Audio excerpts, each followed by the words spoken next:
பொங்கல் பண்டிகையை ஒட்டி கருவாடு மற்றும் காய்கறிகள் உள்ளிட்ட பொருட்களை வாங்க கடலூர் காராமணிக்குப்பம் சந்தையில் மக்கள் அதிக அளவில் குவிந்தனர். அந்த காட்சிகளை பார்க்கலாம்.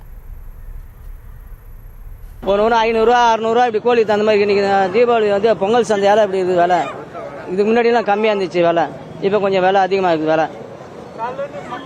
காலை ஜனங்க வந்துட்டு இருக்கிறாங்க, வாங்கிட்டு இருக்கிறாங்க, போயிட்டு இருக்கிறாங்க. நல்லா இருக்குது வியாபாரம், நல்லா. நெல்லிப்பம் காராணிப்பம் சந்தை இது.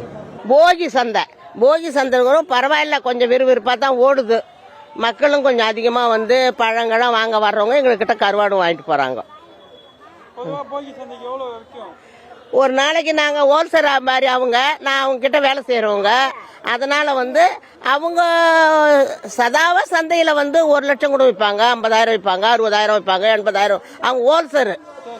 நாங்கள் சில்லறையாக வாங்குறவங்க கொஞ்சம் வச்சு பார்த்து விற்போம், அவ்வளோதான். அவங்க கிட்ட இருந்து வாங்கிட்டு போய் வியாபாரம் பண்ணி அதில் நாங்கள் ஏதோ வாங்கிட்டு போய் பொங்கலை நல்லபடியாக கொண்டாடுவோம்.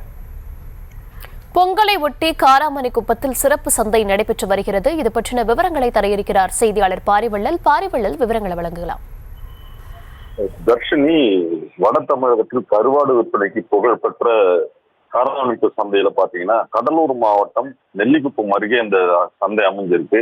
இந்த சந்தையை பொறுத்தவரையும் கடலூர் சுற்றியுள்ள விழுப்புரம், நாகப்பட்டினம் உள்ளிட்ட பகுதிகளிலிருந்து மீனவர்கள் தங்களுடைய கருவாடுகளை வந்து விற்பனை செய்வதற்காக இந்த பகுதிக்கு கொண்டு வந்து வைப்பது வழக்கம். இந்நிலையில பாத்தீங்கன்னா போகியை முன்னிட்டு இந்த சிறப்பு சந்தையானது இன்று நடைபெற்று இருக்கு. இந்த சந்தையை பொறுத்தவரை கடலூர் மாவட்டத்துல இந்த காராமணி சந்தையில வார சந்தை, அதாவது திங்கட்கிழமை இந்த சந்தை நடைபெற்றாலும் இந்த போகி அன்னைக்கு இந்த சிறப்பு சந்தையானது பாத்தீங்கன்னா இன்று நடைபெற்று இருக்கு. இதுல பாத்தீங்கன்னா கடலூர் மாவட்டம் அந்த காராமணிக்கு சுற்றியுள்ள வெள்ளக்கேட்டு, நெல்லிக்குப்பம், மருதாடு உள்ளிட்ட பகுதிகளிலிருந்து ஏராளமான பொதுமக்கள் அந்த பொங்கலுக்கு தேவையான பொருட்கள் அனைத்தும் வந்து அந்த சந்தையில கிடைப்பதனால இந்த சந்தைக்கு வருவாங்க.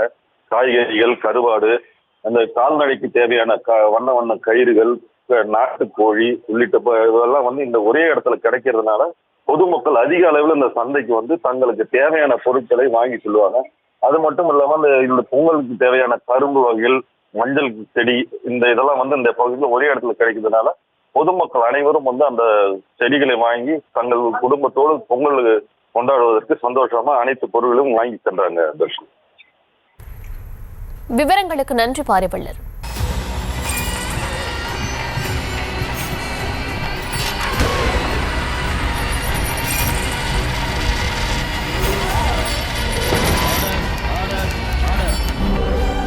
நிகழ்தகவு குற்றங்களின் மறுபரிமாணம் நாள்தோறும் இரவு 10 மணிக்கு இணைந்திருங்கள் நமது நியூஸ் தமிழ் தொலைக்காட்சியோடு.